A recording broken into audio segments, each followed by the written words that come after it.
Olha só, chegamos para mais uma aula e essa aula é aquela, como o professor Maurício disse, que é para quem? Para quem gosta de estudar muito. Mais que os outros. Mais do que os outros. Só que assim, como eu fiquei sabendo que o terceiro ano aqui é empenhado, é esforçado, eu acredito que todos vão querer assistir essa aula. Verdade, né? Essa aula é aquela aula coringa, né? A gente fala assim em revisão de recuperação, mas não necessariamente. Tem lugares aí que os professores presenciais dizem que eles gostam, querem assistir essa aula para reforçar os estudos, mesmo aquele que atingiu a média na avaliação parcial. Mas fica a dica, né, para quem precisa, a gente dá aquela situação do rever, reconhecer todas as propriedades e tudo mais. E agora numa dinâmica diferenciada, né? Porque na avaliação normal, na revisão da avaliação normal, a gente só vê alguns conteúdos e deixa a critério dos alunos estudarem ali. Nessa daqui a gente vê os conteúdos de alguns exercícios aplicados.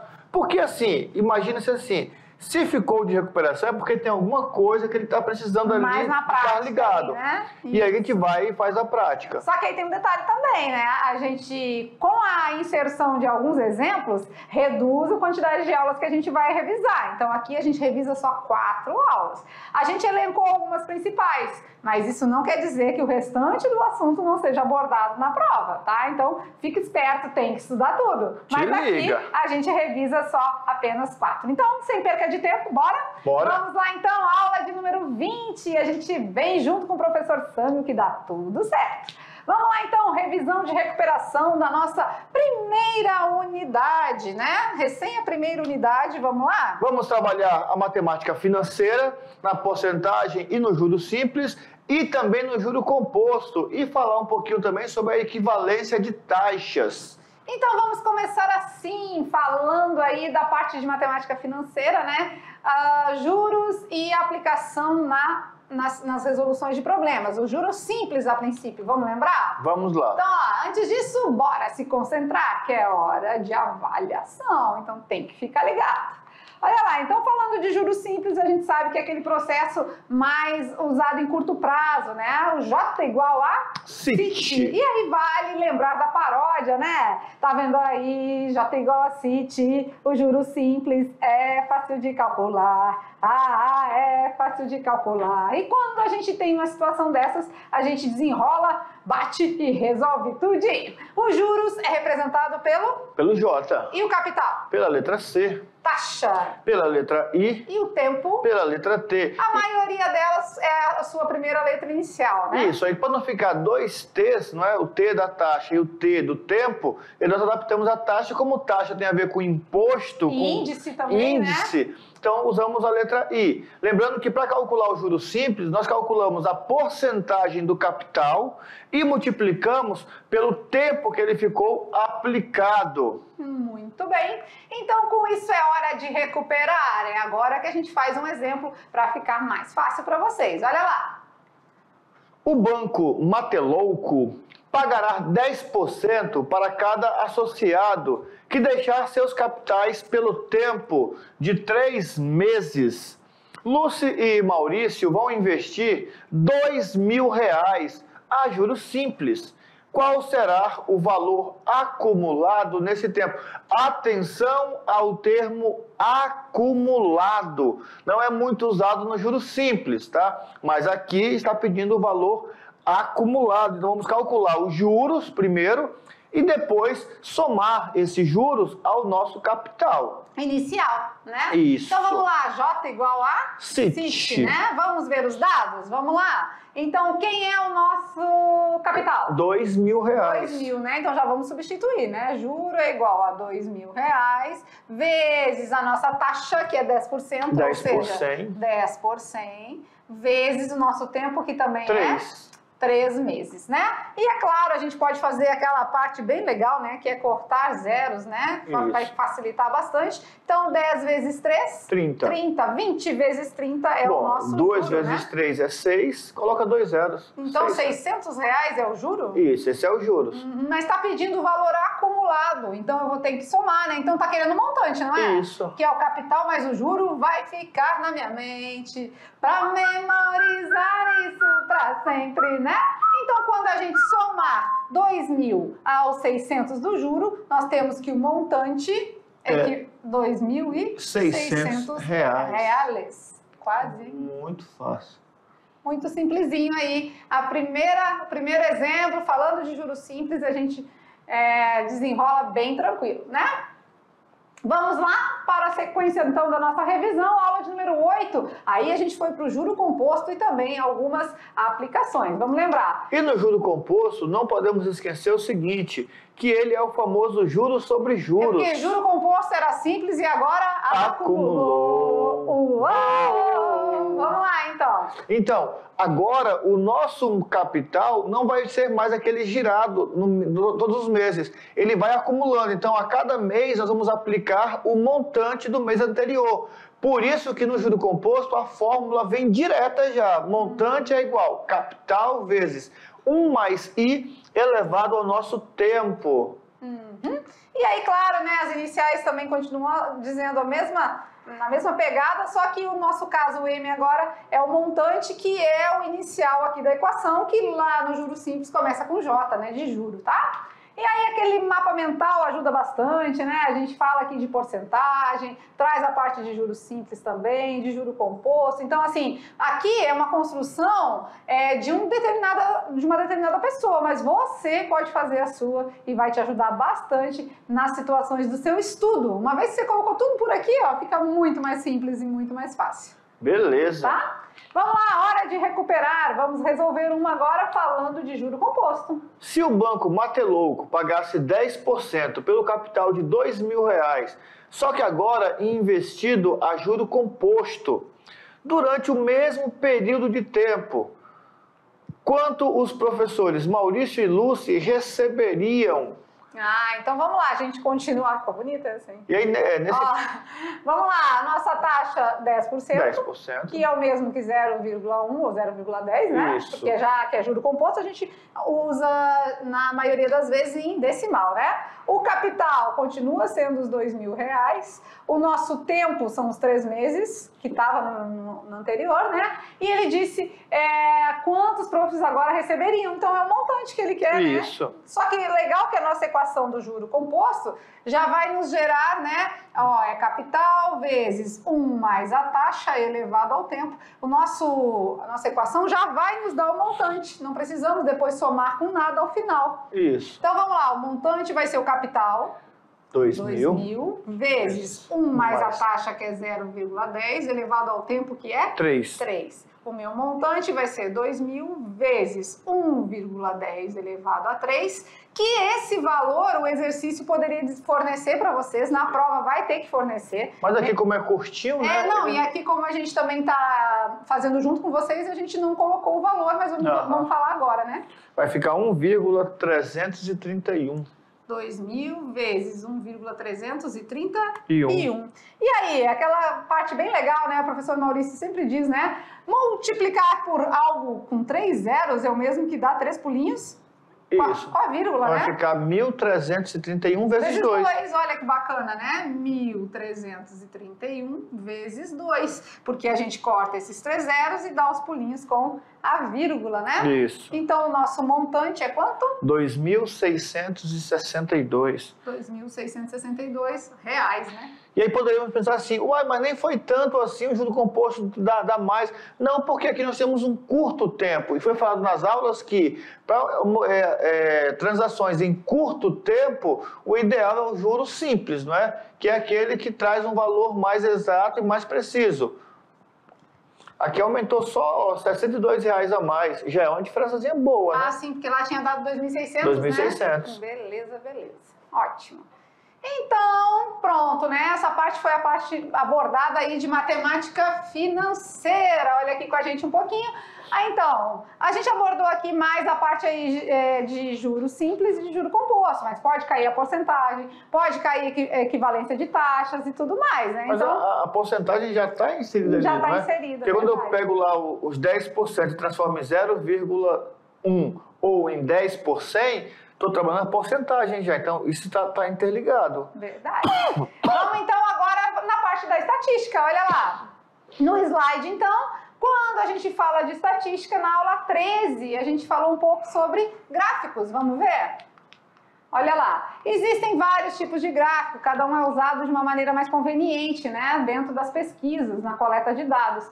Tem o gráfico de segmentos ou linhas, tem o gráfico de setores ou pizza, que geralmente é dado na frequência relativa aqui, né, em porcentagem. Isso. Temos também, vamos ver outros tipos aqui. O gráfico de barras ou colunas, né? Lembrando que essas barras podem ser na horizontal ou na vertical. Quando estiver na vertical, vamos chamar de colunas. Na horizontal, vai ser barras horizontais mesmo.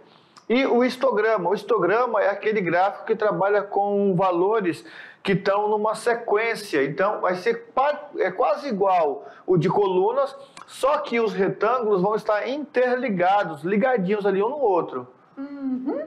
E claro que é hora de recuperar, então vamos falar de gráfico, vamos ver.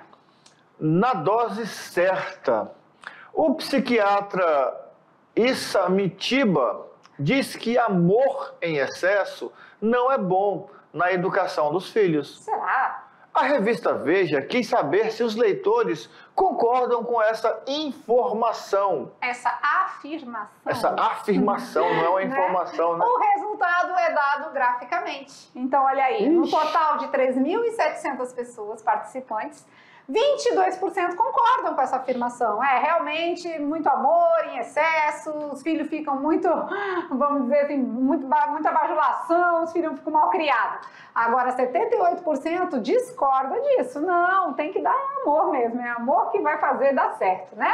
Então, vamos à pergunta, olha lá. Considerando que o diagrama representa os percentuais de respostas de 3.700 pessoas, o número de pessoas que discordam do psiquiatra é... então só calcular a porcentagem? Então eu quero saber 78% de 3.700. Isso. Ah, então tá. Então, peraí. 78%, 78 por 100 de 3.700? É isso, né? Toda vez que a gente faz porcentagem de alguma coisa, a gente usa a multiplicação. Podemos cortar os zeros aqui, então fica com 37 vezes 78. Que vai dar exatamente 2.886. 2.886, alternativa, letra C. Simples assim, bem facinho, sem muita complicação, tá bom? Beleza. E para finalizar a nossa revisão, o último assunto abordado são as queridinhas da estatística, as medidas de tendência central. A média, a moda e a mediana. Vamos lembrar um pouquinho primeiro? Vamos lá. Claro, fazer uma hora de recuperar. Uma vez que nós fizemos uma pesquisa e destacamos na pesquisa todos os nossos valores, daí nós temos algumas informações essas que vão nos ajudar a trabalhar esses três valores. Por exemplo, aquele número que mais se repetir naquela sequência é o que nós chamamos de moda. É o valor mais frequente. Então, moda é aquele que aparece mais vezes. Média é quando eu pego todos esses valores que eu tenho, somo todos eles e divido pela quantidade de valores que eu somei. O resultado que eu encontrei vai ser a minha média. E a mediana é a mais fácil de encontrar. Você coloca todos os termos em ordem e vê o termo que está no meio. Não é mais fácil do que a moda, né? Que a moda é só olhar. E claro, a gente traz um mapa mental aqui que ajuda bastante, né? A gente espera que vocês estejam fazendo de vocês. Ainda não chegou nenhum pra gente aqui da galera do terceirão. Terceiro ano não mandou nenhum ainda? Nenhum ainda. A gente tá pedindo pra gente inserir nas aulas aqui, mas ainda não veio não. Vamos ver daqui a pouco como é que é, né? Então, aqui fala um pouquinho sobre a introdução, os conceitos, né? A população, a amostra, fala das médias aqui, ó, média simples, média ponderada, também da moda e da mediana. Vamos passando aqui pelas frequências, absoluta, relativa. Lembrando que a absoluta é realmente aquele valor da coleta de dados. A relativa, você vai dividir pelo total e vai dar em porcentagem. E aí aparece ali uma tal de acumulada, né, que nós não falamos na aula, mas que na revisão da avaliação 1, nós falamos sobre ela, que foi aquela que me indica a mediana, tranquilamente. E aqui temos as medidas de dispersão, não é de depressão, tá? É quase uma depressão, mas não é. O desvio padrão, a variância, né? Então a gente viu isso numa das aulas aí, mas não se preocupe com esse monte de X ienes aqui, porque a gente ensinou de uma maneira bem mais prática, usando um exemplo da caminhada, tá bom? Vamos lá na hora de recuperar e vamos verificar mais um exemplo aí.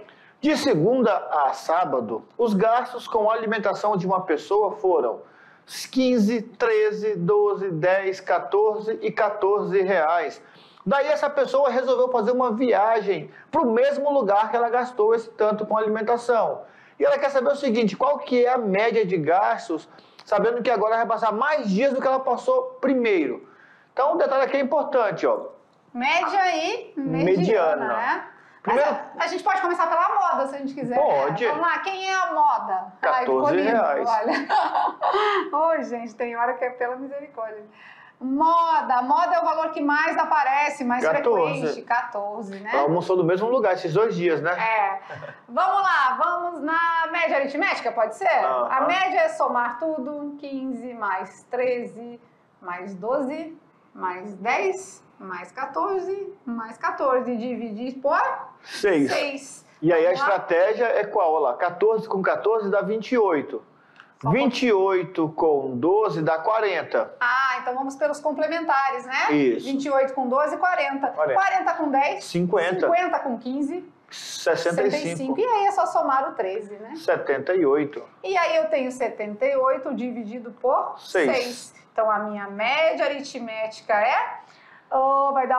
vai dar 3 vezes 6, 18, 13, né? 13 reais. Isso mesmo. Então 13 é a nossa média aritmética. Agora vamos fazer a mediana, né? A mediana nada mais é do que colocar esses valores em ordem e aí a gente pegar o termo central, mas como a quantidade é 6, a gente vai fazer a média entre os dois centrais. Isso. Então vamos lá, vamos colocar em ordem aqui. Primeiro é o 10, depois 12, 13, 14 duas vezes e 15, né? Temos que fazer a média entre o 13 e o 14? Isso. Então, 13 mais 14 e dividir por 2. Minha mediana, então, vai ser, se fosse 2 vezes o 14, 28, né? Isso, dá 27. 27 por 2... 13,5. 13,5. Pode dar decimal? Pode. Com certeza pode, tá? Então, temos a moda, a média e a mediana aí dos valores, dos dados obtidos na questão de exemplo 4.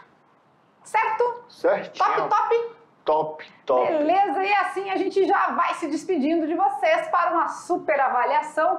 Ativar, né? Agora é hora de ativar o seu cérebro, os seus neurônios, a sua memória, lembrar de tudo que a gente estudou na unidade e colocar em prática, tá? Fiquem tranquilos, não tá nada diferente, né, do que a gente ensina pro que a gente cobra. Não. E tudo que for preciso, né, para você realizar os cálculos sem o uso da calculadora, vai ser fornecido na avaliação. Combinado? Combinado. E até é importante que vocês entendam um detalhe.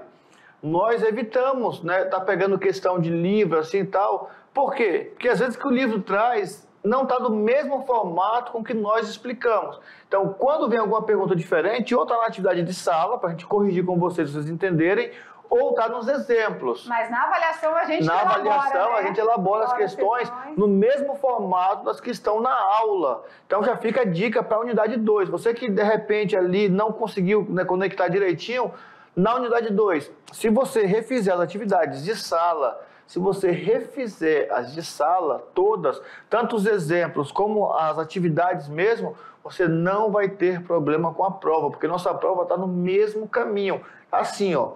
Não é desviado, mamão não, tá? com açúcar e ainda mel e leite em pó. Uau! Né? Aqui é o seu bondoso e a dona generosa, ou o seu generoso e a dona bondosa. Isso aqui é quase que mamãe que fez, né? A prova é vovó. A prova é vovó, porque mamãe ainda é braba. Agora vovó é doce, né? Depende. Então, aí a gente, né? Fica por aqui, desejamos sucesso. Concentrem-se, tá? Que dá tudo certo, tá bom? Fica aquele beijo no coração e boa avaliação. Tchau, tchau!